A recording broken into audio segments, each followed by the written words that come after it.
what my training was, where I got my training, and I always sort of felt embarrassed or ashamed to say that I don't have any training certification-wise, because I never really went to college, I never studied cooking, so I would always say, oh, self-taught, you know, or just some sort of line to kind of brush off the fact that I didn't have a degree.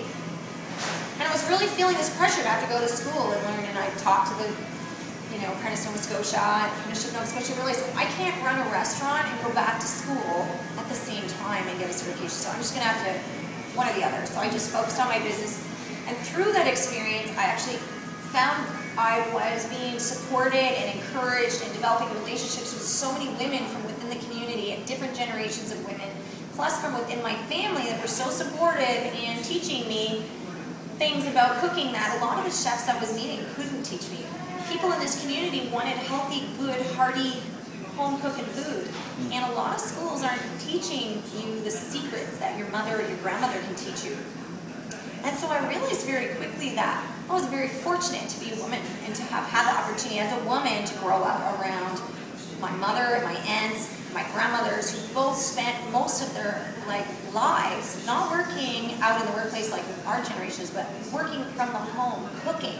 And to me, now I have a newfound appreciation for that. I realize that, you know, from a very young age, I was taught a lot of the basics. I was taught a lot of skills, a lot of talents, a lot of techniques that you would learn in school. And so my line is, I'm a woman. That's my training. I'm a woman, and I come from two long lines of women who've been cooking for centuries and working their butts off to cook for large families for many, many years. And that information, that knowledge, and those skills are being passed down. And we should be proud of that, and women should continue to pass it down. We can't, that's a big part of our history that I think has just kind of been lost or forgotten about, and we should be proud of that, and we should embrace that and encourage each other to embrace that, and we should be given a little bit of credit for that. So that's my take. My name's Alex Forbes, and I've been working at Eatery for about 3 months or so. I do enjoy working here because it's a small team, so it can get kind of hectic, but it's a lot of fun. It's pretty easy to keep tabs on everything that's happening with the whole organization.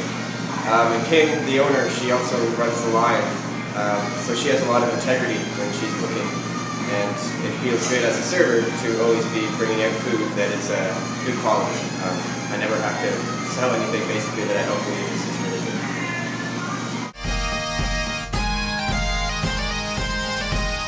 Okay, so fish cakes were just something I thought I'd throw on the menu. It was kind of an afterthought when I did the menu, and I wanted a nice balance of different things. But you know what, my dad comes from Newfoundland, and I remembered as a kid, we used to have fish cakes and eggs. And I thought, you know what, I'm going to put some fish cakes and eggs as one of the menu items to celebrate my Newfoundland heritage. Well, of course, it did not take long. Within months, nobody was ordering the frittata. Nobody was ordering the omelet, the egg white omelet, or the fancy French toast. They wanted the fish cakes. Now they didn't just want the fish cakes and eggs. Some people just want, can I get the fish cakes and eggs without the eggs? Can I get the fish cakes with beans, extra beans, no eggs, just toast, fish cakes, fish cakes, fish cakes. Every time I turned around, they just wanted the fish cakes. They didn't want the menu item, they wanted fish cakes, and then whatever else it was, they wanted it. They always had the fish cakes. So it went from there to 3 times later after changing the menu 3 times. Now we have a whole section for fish cakes. We've since won Best Fish Cakes in Halifax 2 years in a row with the Coast voted through Coast readers. And I think for a couple years before that, I know at least 1 year we were runner-up for Best Fish Cakes. So it didn't take long before the city realized that we have these great fish cakes, which were never intended to be the signature product. But you know what? That's the way it went, and it's been fantastic. And I've learned so much about the value of recipes, tradition, and culture around food from those fish cakes. Wow.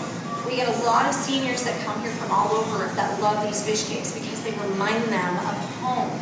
And there's no more rewarding feeling for me as a chef to be able to cook something that gives a senior, an elder, that feeling of joy and that memory of growing up. And I've been told that many times, and that to me is way more valuable than any amount of money that you could ever pay me, and that is the truth.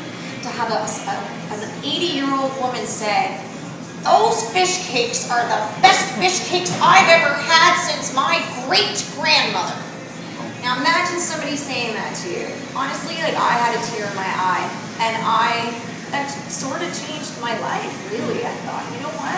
I need to come up with more recipes like that. I need to invoke that kind of memory in more people. And to me, that's what food and cooking and being a chef and having this business is all about.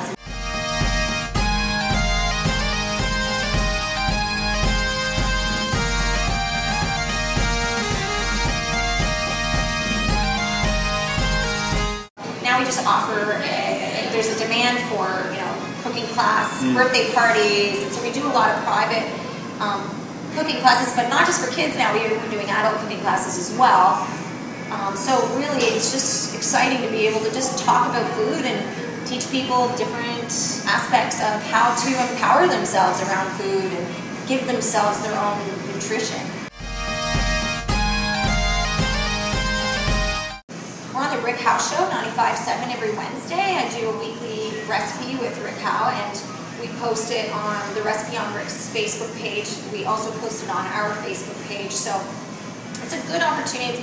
It's an efficient way for us to communicate. I can do the recipe on the air, and if people don't have time or they're in the car and they can't write the recipe down, they can go onto my Facebook page or Rick Howe's Facebook page and pull that information off there, and it just makes it convenient for people, and it gives them an opportunity for free to learn something new and healthy. And so, they can get that and tie that to Twitter. And the whole social media thing is just exploding, and I'm still learning a lot about it, to be honest. So I just think it's a very fast and efficient and affordable way for small business to be able to cross-promote each other and work together as a community. So it is kind of sustainable in itself, really. It really ties well in with kind of a sustainable economy, right, in a sense. So.